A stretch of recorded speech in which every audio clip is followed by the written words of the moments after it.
আসসালামু আলাইকুম প্রিয় দর্শক। আমি একটি খালি গলায় গান বলবো। যদি আপনাদের ভালো লেগে থাকে কমেন্ট করে জানাবেন।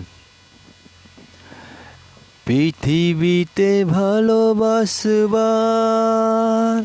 সময় যে অল্প ভারী,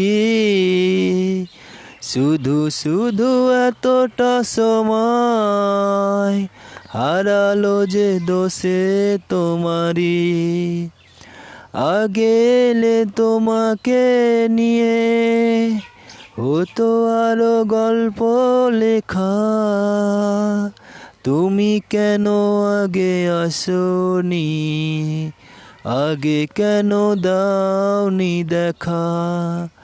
জীবনের এতগুলো দিন কেটে গেল একা একা, তুমি কেন আগে আসোনি, আগে কেন দাওনি দেখা।